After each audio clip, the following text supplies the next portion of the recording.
힘이 되어가지고 하나가 되는 거지.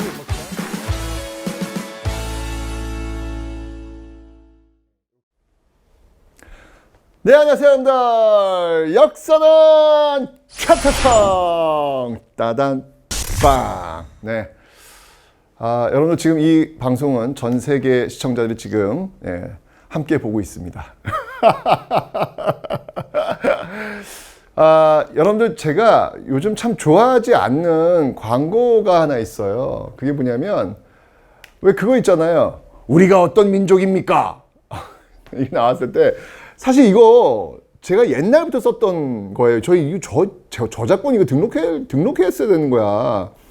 아니, 왜냐면 제가 옛날부터 역사를 하니까 우리가 어떤 민족입니까? 그러면 이제 굉장히 진지한 답변이 나왔어요. 네, 우리는 기록의 민족이죠. 우리는 뭐 백의 민족이죠. 우리는 평화의 민족이죠. 뭐 이렇게 좀 이게 진지한 이런 답변들이 나왔단 말이에요. 저는 그걸 즐겼단 말이죠. 근데 어느 날부터 갑자기 무슨 광고가 왔던데 우리가 어떤 민족입니까? 네, 우리는 배달의 민족.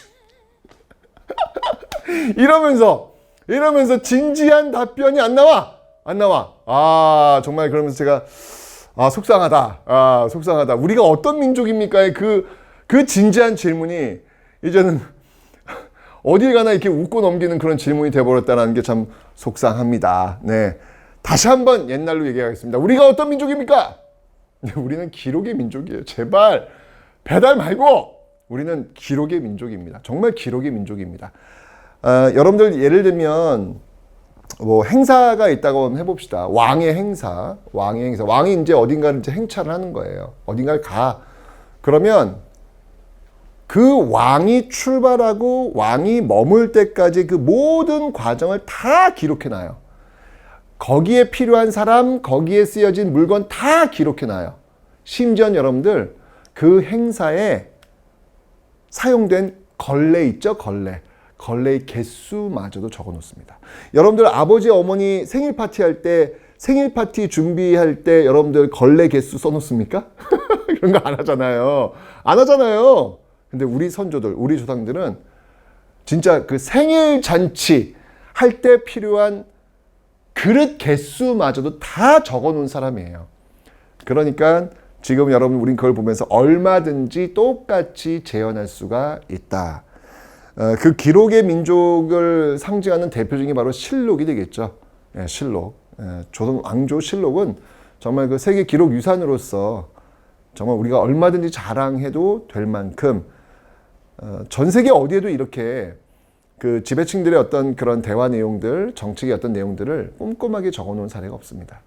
그러니 여러분들 기록하세요. 여러분들의 어떤 모습들을 기록해 놓는 것, 그게 바로 곧 역사가 되기 때문에 그렇습니다. 여러분들 기록해 놓지 않으면요, 여러분들의 이제까지 살아왔던 그 과정들은 모두 그저 사라질 뿐입니다. 그러니 조금이라도 어디라도 좀 이렇게 기록해 놓는 그런 습관을 한번 가져보시기 바랍니다. 그렇다면 여러분들은요, 여러분 삶을 역사로 만나시게 되실 겁니다. 자, 기록의 민족, 우리가 어떤 민족입니까? 배달 그만. 다시 한번 기록의 민족 외쳐주세요. 우리가 어떤 민족입니까? 기록의 민족.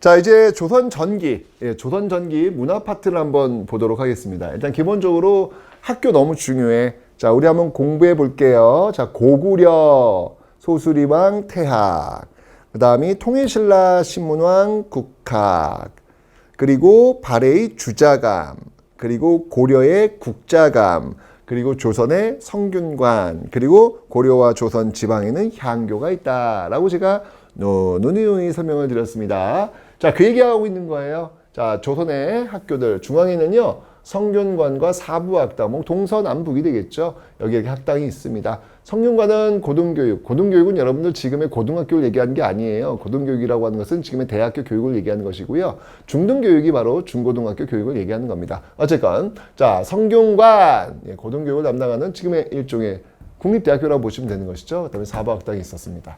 그리고 지방에는 향교가 있는데요. 이게 이제 국가에서 세운 학교들이에요. 여러분들은 지금 사립학교 다닙니까? 아니면 관립학교를 다닙니까? 네. 그렇게 이제 차이가 나뉘는 거죠. 자, 이건 전부 다 관립, 예, 국가가 세운 그런 학교다라는 거 받으시면 되겠네요. 그래서 향교에는 뭐 교수, 훈도 뭐 이런 분들이 파견되어서 가르치겠죠. 네, 그런 내용 보시면 되겠습니다. 자, 그런데 이제 16세기로 오면요, 이제 뭐가 발달하냐면 서원이 발달해요. 여러분들 이제 뭐 그 이유는 정치적으로 설명을 드렸습니다. 조선을 건국할 때 대부분의 유학자들은 역성혁명에 참여하지 않아요. 그래서 지방으로 낙향을 했다. 정도전 어떤 정몽주 어떤 그런 세력들이 되겠죠. 낙향을 했다. 그리고 이제 그들은 그 지방에서 바로 이 인재를 양성하면서 자신의 어떤 세력을 키워나갔다. 그 인재를 양성한 곳이 바로 서원이었다라고 설명드렸잖아요. 당연히 이제 16세기 바로 이 사림들이 권력을 장악하게 되지 않습니까? 서원도 발달할 수밖에 없는 것이죠. 자, 이 서원은요, 어떤 곳이냐면, 여러분들 지금 학교가 여러분들 어떤 기능을 담당하고 있습니까? 여러분들 학교는요, 그냥 교육 기능만 담당하고 있죠. 근데 조선의 학교는요, 교육만 한 게 아니고요, 바로 조상들한테 제사를 지내는 제사의 기능도 가지고 있다. 교육과 제사의 기능을 가지고 있다라고 보시면 되겠네요. 서원도 그래서 지금 유명한 서원들은 지금 유네스코 세계 유산이 지금 되어 있습니다. 기억하시면 되는데 우리나라 최초의 서원은 바로 백운동 서원이라는 곳이에요. 주세붕이 세운 백운동 서원. 나중에 퇴계 이황의 건의에 의해 가지고 여기 이제 제물도 받고 또 이름도 받죠. 임금으로부터. 그래서 이제 이름을 소수서원으로 나중에 바꾸게 될 겁니다.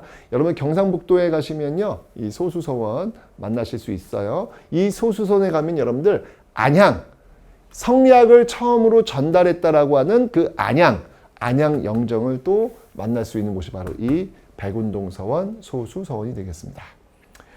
자, 하지만 16세기 이 성리학의 거두 하면 두 사람을 들 수 있죠.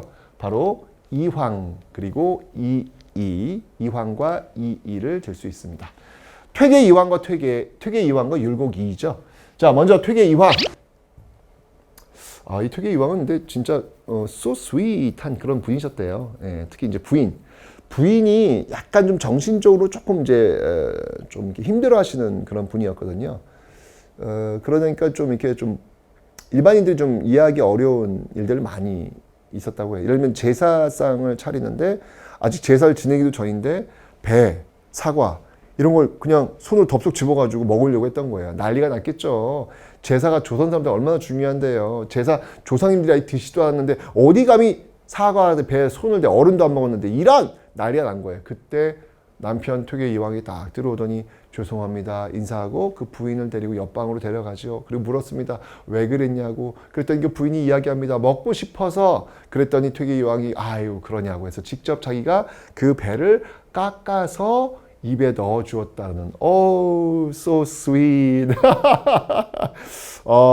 예. 여러분들 그 천원권에 있는 그 퇴계 이황 보면은 굉장히 좀 이렇게 막 깐깐해 보이고 뭐 그런 모습이지만 실질적으로 이 퇴계 이황은요 아주 따뜻한 남자, 조선의 남자였다라는 일화가 아주 차고 넘치니까 기억해 놓으시면 되겠습니다. 자, 퇴계 이황은요 유학자죠. 주자서 절요. 주자 이제 성리학을 집대성한 인물 아니겠습니까? 그 주자가 이야기했던 내용들을 좀 요약한 주자서 절요. 그다음에 성학십도. 성학이라고 하는 건 뭐냐면 성인, 그러니까 군자가 되기 위해서 어떤 공부를 해야 되는지 10가지 그림을 그려가지고 알려준 성학십도.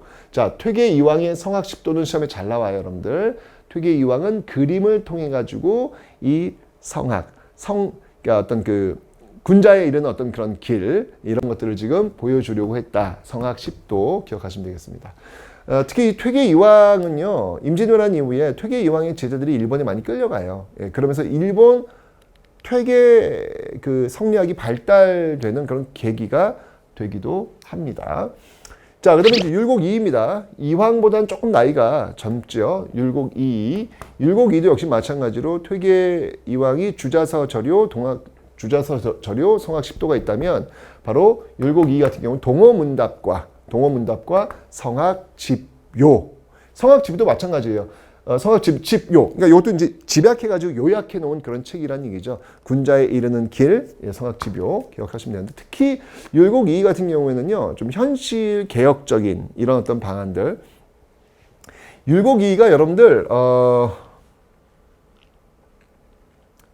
그 관직 생활을 하면서 정말 끊임없이 이 선조, 특히 이제 임금이 선조였거든요. 선조한테 끊임없이 개혁을 요구해요. 개혁을 요구하는데 선조가 들어주지 않아 그럼 바로 사표를 내요. 사표를 무려 몇 번 냈냐면 15번을 냅니다. 와, 그러니까 강단이 있는 거죠. 그러니까 이런 공직, 이런 어떤 자리에 연연하지 않는 거예요. 내 개혁안 받아줄 거야, 안 받아줄 거야? 안 받아줘? 아, 그럼 나 안 해. 사표! 사표! 무려 15번 사표. 야, 여러분들 인생 살면서 사표 한 장 내기가 쉽지 않습니다. 이거 사표 한 번 낼 때, 이거 가슴 떨리거든요. 그런데 율곡이는 15번이나 사표를 탁 내면서 개혁을 강조했던 그런 인물이 바로 율곡이었다라는 거 기억해 놓으시면 되겠네요. 됐죠? 자, 이렇게 해서 15세기는 이렇게 성균관을 중심으로 한 이런 학문이 발달했고요. 16세기는 또 서원이 또 이렇게 많이 발달했다라는 거 기억해 두시면 되겠네요. 자, 다음 갑니다. 역사 파트 보겠습니다. 항상 여러분들 한 왕조가 출범하잖아요. 그러면 그 앞에 있는 왕조를 정리하는 거야. 예를 들면 고려시대. 고려시대 그 앞시대가 어떤 시대예요? 삼국시대 아니겠습니까? 그러니까 고려시대 때 김부식이 그 앞에 있는 시대를 정리한 거예요. 그래서 나온 책이 뭐예요? 그게 바로 삼국사기. 자, 그럼 이제 지금은 조선시대야. 조선의 앞에 시대는 어느 시대야? 고려시대 아니겠습니까? 당연히 조선시대는 앞에 있는 고려사를 정리하겠지요. 예, 그런 책들이 나오는 거예요. 고려사, 저료 이런 책들이 나오는 겁니다. 자, 근데 특히 여러분들 그 앞에 있는 시대를 정리할 때는요. 왜 내가 존재하게 되었는지를 이야기하겠지. 고려는 망할 수밖에 없어. 내가 존재할 수밖에 없는 이유는 이런 거야. 승자의 역사. 그러니까 고려 말에 있었던 뭐 예를 들면 신돈 같은, 신돈은 거의 그냥 나쁜 놈이 되는 거야. 너 같은 놈들 때문에 고려가 망했고 그래서 우리가 있는 거야. 이런 어떤 정당성을 부여해야 된다는 얘기죠. 그런 것들을 좀 감안할 필요가 있습니다. 자, 어쨌건 고려사. 네, 이건 기전체로 쓰여졌습니다. 아무래도 이제 광범위한 역사를 쓸 때는 왕의 입장, 신하의 입장, 정책의 어떤 모습들 이런 걸 다 종합적으로 기록해야 되기 때문에 기전체가 좋겠지요. 김부식의 삼국사기 역시 기전체였고요. 그리고 이 고려사 역시 기전체로 쓰여지고 있습니다. 너무 중요하진 않아요. 고려사 저료도 있습니다. 이건 편년체, 시간 순서대로 쭉 나열을 했다라는 것이고요. 자, 동국통감이 있습니다. 동국통감. 동국통감은요, 성종 때. 그러니까 웬만하면 여러분들, 웬만한 책은 다 성종 때 완성이 돼요. 말 그대로 성종이야. 이룰 성자야. 성종 통사인데, 고조선부터 고려시대까지 그 역사를 담고 있습니다. 동국이니까 동쪽에 있는 나라, 우리나라를 얘기하는 거거든요. 바로 고조선부터 고려를 담고 있다. 그리고 실록, 네, 태조 이성계부터 쭉 나온 그 편년체의 어떤 그 기술 있습니다. 항상 이 실록을 쓰려면요, 옆에서 그 사관이 받아 적어요. 근데 정말 이 대단한 게 뭐냐면, 실록은 왕이 볼 수 없습니다. 왕이 볼 수 있으면 여러분들, 야, 너 이거 왜 이렇게 썼어? 이렇게 막 이렇게 들어올 거 아니에요. 그럼 누가 무서워서 그걸 어떻게 쓰겠어? 그래서 볼 수가 없죠. 세종도 아버지 태종 이방원이 사람 많이 죽였잖아. 그죠? 그러니까 궁금했던 거야. 이 사관들이 과연 이 아버지를 어떻게 평가했을까 궁금한 거예요. 그래가지고 세종이 태종실록 좀 보자 그래요. 태종실록 좀. 네, 궁금하죠. 아들로서 아버지가 어떻게 기록된지 궁금할 거 아니에요. 근데 그때 정말 이 세종의 오른팔이라고 하는, 정말 세종의 말이라면 얼마든지 잘 들어주는 황희정승이 있는데 황희정승마저도 있을 수 없습니다. 이게 선례가 된다면 이후의 왕들이 계속해서 실록을 보자 할 것인데 그걸 어찌 막을 수 있겠습니까? 선례를 남기지 마십시오. 라고 해서 결국 세종도 아버지 태종실록을 보지 못합니다. 네, 그만큼 여러분들 조선이란 나라는 이게 여러분들 그냥 허수룩한 나라가 아니에요. 굉장히 시스템이 갖춰져 있는 어떤 그런 나라가 바로 조선입니다. 네. 자, 어쨌건 실록. 그래서 그 기록들을 이제 모아놓은 걸 사초라 그래요. 사초. 요거 이제 기본으로 해가지고 나중에 춘추관에서 다 모아가지고 왕이 죽으면 모아가지고 쓰는 것이죠. 세계 기록 유산입니다. 다시 한번 우리가 어떤 민족입니까? 기록의 민족입니다. 네. 자, 그래서 이런 것들이 있다라는 거 정도만 기억하시면 되겠네요. 자, 율곡 2에 뭐 기자실기에 16세 나온다는 그 정도만 기억하시면 되겠습니다. 다음 갑니다. 자, 다음은요. 네, 바로 지리. 이것도 제가 이제 설명을 드렸던 그런 내용이기도 합니다. 여러분들 일단 기본적으로 태조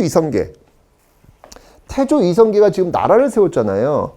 나라를 세웠다는 얘기 뭐냐면 왕은 하늘의 질서를 대리해주는 역할을 하는 사람이야. 그러니까 하늘, 천문, 별자리, 이 별자리의 운행을 꿰고 있어야 돼. 하늘의 질서를 내가 알고 있어야 돼. 그게 왕이야. 그래서 태조 이성계 때 만든 책이 뭐였냐면요. 나중에 배우지만 천상열차 분야지도라는 거예요. 천상, 하늘의 질서예요. 하늘의 어떤 모습들이에요. 이런 것들이 쫙 나열되어 있는 어떤 그런 어떤 그림. 예, 그 그림을 태조 때 만들어진 거죠. 자, 태조 이성계가 하늘의 질서, 천상열차 분야지도를 만들었어. 그럼 그의 아들 태종 이방원은 뭘 만들까? 이제 땅의 질서. 땅의 어떤 그 모습들, 지도죠, 지도. 그래서 태종 이방원 때 바로 혼일강리 역대 국도 지도. 이건 이제 현존하는 동양에서 가장 오래된 세계 지도가 되겠습니다. 동양에서 가장 오래된 세계 지도. 이게 바로 혼일강리 역대 국도 지도. 그러니까 아버지 태조 이성계는 하늘의 질서, 천상열차 분야 지도. 그 다음에 아들 태종은 바로 땅의 질서, 바로 혼일강리 역대 국도 지도를 만들었다라는 것을 기억해 놓으시면 되겠네요. 됐죠? 오케이. 자, 그리고요, 동국이 또 들어왔다. 동국이 들어오면 대부분은 성종 때입니다. 아까 여러분 앞에 역사에 동국 통감 배웠잖아요. 여기 동국 여지승남이 있습니다. 성종 때 동국 여지승남이 있다. 기억하시면 되고요. 나중에 이제 중종 때가 되면요, 이 동국 여지승남의 증보판, 그러니까 신증, 새롭게 증보했다 해서 동국 여지승남, 뭐 이런 것들도 중종 때 나오고 있음을 봐두시면 되겠네요. 오케이. 그 다음에 이제 법과 윤리입니다. 아이고, 조선. 경국대전, 네, 잊으시면 안 되겠죠.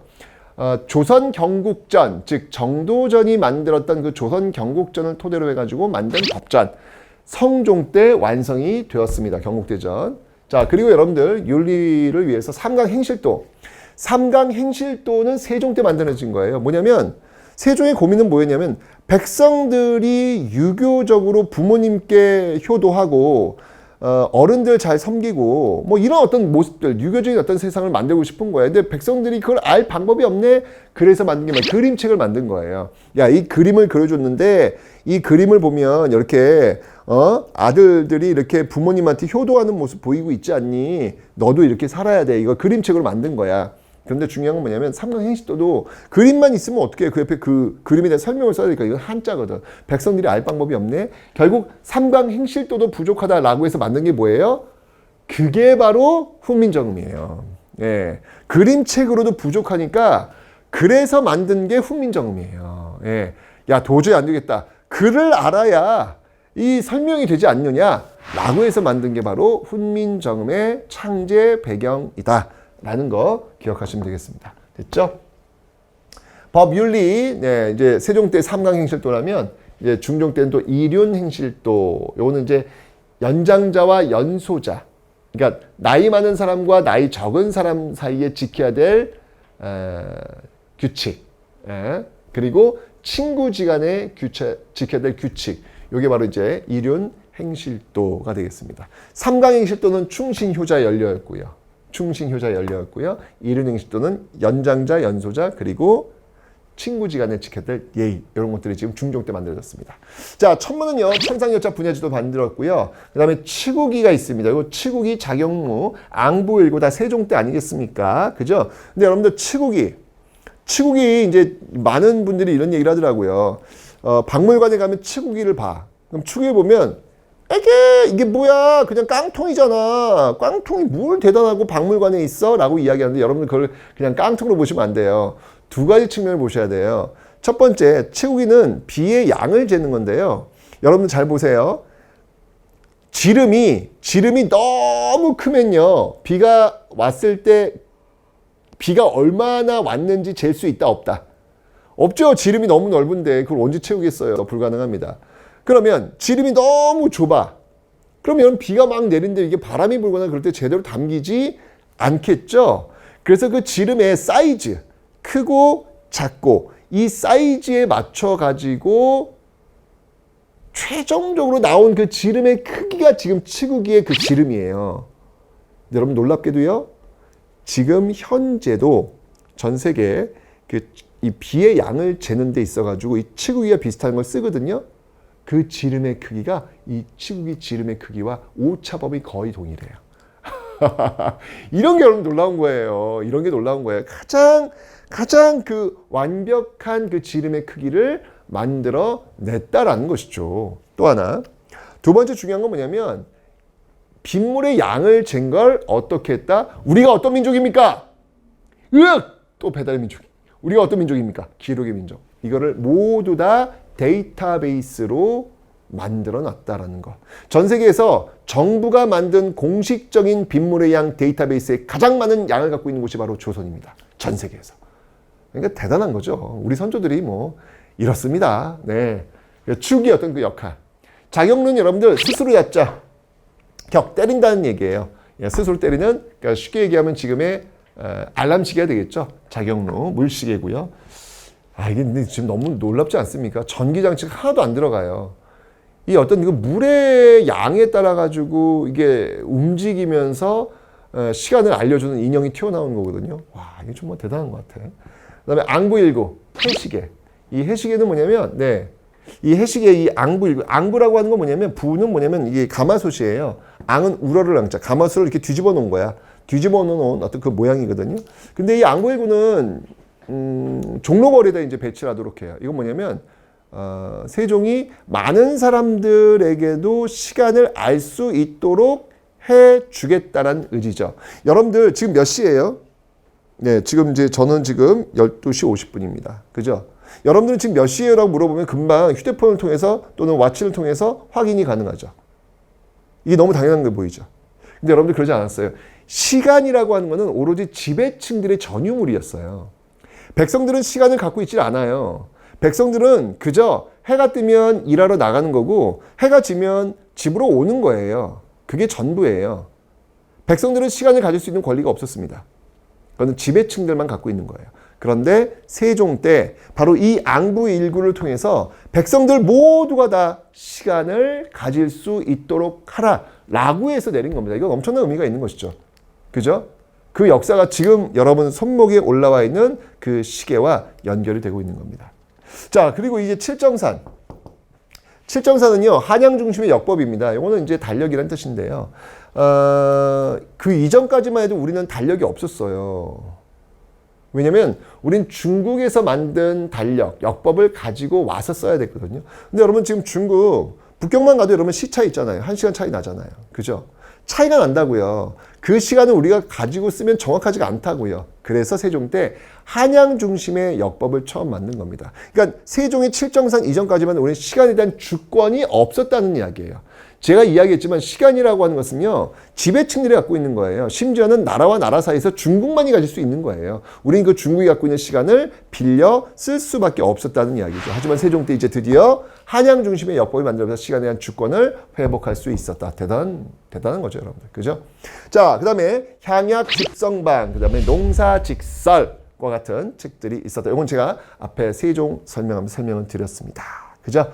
자, 이 모든 게 다 칠구이부터 농사직설까지 모두 다 이 세종의 업적이니까 여러분 꼭 좀 기억을 해 놓으시면 되겠네요. 됐죠? 자, 의학과 농서 여기까지 살펴봤습니다. 다음 갑니다.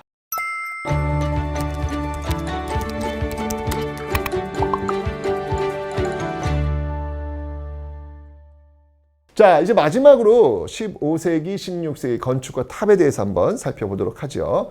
자, 먼저 15세기는 여러분들, 일단 주로 조선이란 나라가 만들어졌고 도읍지가 고려 개경에서 지금 조선으로 왔으니 궁궐과 성곽이 필요했겠죠. 그래서 경복궁, 그다음에 창덕궁 이런 것들이 만들어지고 있습니다. 창덕궁은 지금 세계유산, 유네스코 세계유산으로 등재가 되기도 했었지요. 기억하시면 되겠습니다. 기본적으로 여러분들 경복궁은요, 임진왜란때 불타요. 불타가지고 왕이 머문 시간이 많이 있는 곳은 경복궁이 아니라 창덕궁이에요. 창덕궁. 주로 창덕궁에서 조선의 왕들이 주로 있었다. 이렇게 보시면 되겠네요. 자, 그리고 항상 궁궐을 지을 때는요, 좌측에는 묘, 그다음에 우측에는 사. 이걸 짓게 돼 있어요. 묘는 뭐냐면 종묘, 그리고 우측에는 사직단을 짓도록 되어 있습니다. 이걸 좌묘우사라 그래요. 그래서 종묘와 사직단. 종묘는 뭐 하는데, 여러분들? 네, 바로 조선의 그 조상들의 위패를 모셔두는 곳이죠. 역대 왕들의 위패를 모셔둔 곳. 사직단은 뭐냐면 풍년 들게 해달라고. 네, 땅의 신, 곡식의 신한테 제사를 지냈던 그런 공간이 되겠습니다. 이런 것들이 있고요. 그 다음에 여러분들 기억나십니까? 몽골 침입. 고려 때 몽골 침입 때 부처님의 힘을 빌려가지고 그들을 막아내겠다라고 해서 만든 게 뭐예요? 팔만대장경이잖아요. 그 팔만대장경을 보관하는 곳으로서 바로 합천에 있는 해인사 장경판전이 있어요. 와, 이 합천 해인사 장경판전은 이건 정말 미스테리야. 정말 미스테리야. 제가 여러분들 이 팔만대장경판은 이건 목판입니다. 나무로 만든 거예요. 나무로 만든 거는 가장 취약한 게 뭘까요? 그건 습도입니다. 습도. 이게 습해지면 뒤틀어지거든요. 뒤틀어지면 이거 찍을 수가 없어요. 버리는 거예요. 그러니까 무조건 이 습도를 막아야 되는데 얼마나 신경을 많이 써야 되겠습니까? 지금이야 뭐 에어컨, 습기 제거 뭐 이런 것들이 있으니까 보존이 가능하지만 이 당시 그런 거 없잖아요. 궁금하단 말이지. 제가 그래서 합천에 있는 이 대장경판 가봤어. 장경판을 가봤어. 가봤는데 그때 여름이었거든요. 무지하게 더워. 어마어마하게 더워. 막 습해. 미치겠어. 정말 힘들어 죽겠어. 근데 여기 합천에 있어 장경판전 올라가는데 계단도 엄청나게 가팔러. 죽는 줄 알았어. 근데 여러분들 또 올라가면 그런 생각이 든 거야. 아니 이렇게 습하고 이렇게 더운데 이게 대장경판이 이게 보존이 될까? 너무 의심이 가는 거예요. 근데 이 장경판전 거기 들어간 입구 있잖아요. 진짜 문이에요. 문. 입구인데 거기에 내가 발을 하나 딱 집어넣었다? 집어넣고 들어갔잖아요.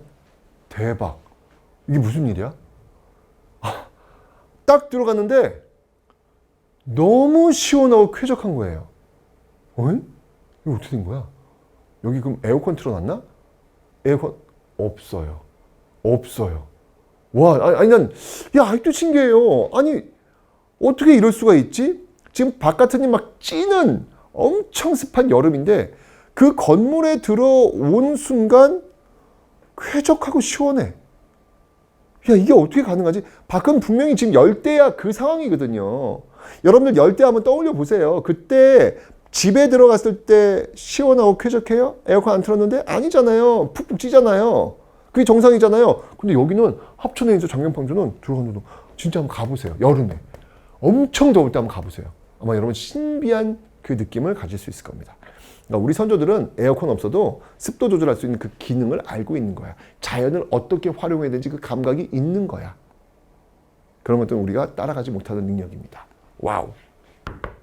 자, 그 다음에 서울 원각사지 10층 석탑이 있습니다. 자, 서울 원각사지 10층 석탑. 언제 만들어졌다? 세조 때 만들어졌다. 이와 비슷한 탑이 무엇이다? 바로 고려 후기 원간섭기에 만들었던 경천사지 10층 석탑이 있다. 이걸 꼭 여러분들 구분해서 기억해 놓으셔야 됩니다. 아셨죠? 너무 중요합니다. 자, 그리고 16세기 건축, 아까 제가 얘기했죠. 서원이 많이 발달되어 있으니까 백운동 서원, 소수서원, 경북에 있습니다. 경북 영주에 있습니다. 자, 그 다음에 이제 공예를 한번 보도록 하겠습니다. 공예는요, 15세기 분청사기. 이 분청사기, 너무 예뻐요.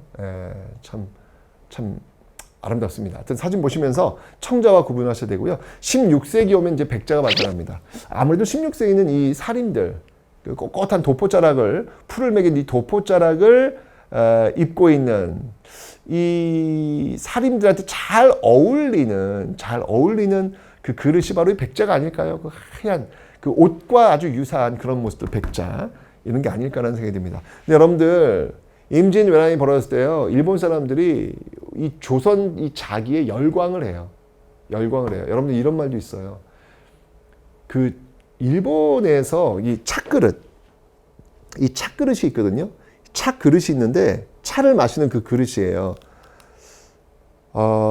근데 여러분들 이 찻그릇이 일본의 거의 국보입니다. 국보인데 이거 조선에서 김치 담아 먹는 그릇이거든요.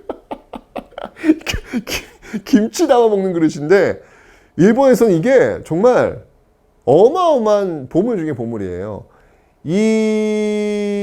여기다 이제 그들은 차를 마시는데 이 그릇, 이 그릇은 일본 오사카 성과도 바꿀 수 없다 라는 말이 있을 정도로 정말 열광을 합니다. 그래서 임진왜란 벌어졌을 때 이 도공들 잡아가느라고 혈안이 돼 있어요. 도공뿐만이 아니라 여기는 이제 이 여러분들 이 자기를 만드는 데 필요한 그 재료가 뭐였냐면, 여러분 자기 뭘로 만드는 줄 아세요? 흙으로 만드는 생각하시죠? 아니에요. 돌로 만드는 거예요, 이게.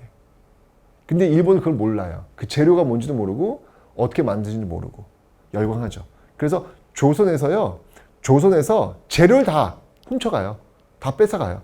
그래서 여러분들 임진왜란 끝났을 때 선조가 신하들과 밥을 먹으려고 하거든요. 근데 그릇이 없어서 못 먹어요. 이 정도로, 야, 어떻게 그 집안에 있는 그릇까지 다 훔쳐가냐. 아니, 전쟁이 났는데 그만큼 열광해서 그래요. 이 그릇을 너무너무 사랑해가지고, 그래서 이제 이 외란을 도자기 전쟁이다라고 부를 정도죠. 네, 이런 어떤 모습들이 있었습니다. 기억하시면 되고요. 자, 15세기에 그림 갑니다. 강희안의 고사관수도. 물을 바라보면서 바라보는 모습들. 아, 내가 살고 싶은 모습이야. 안견의 몽유도원도, 신선들이 사는 세상. 점점 이 오른쪽으로 갈수록 신선들이 사는 세상으로 들어가는 겁니다. 점점 촘촘해지고 있죠. 안견의 몽유도원도. 네.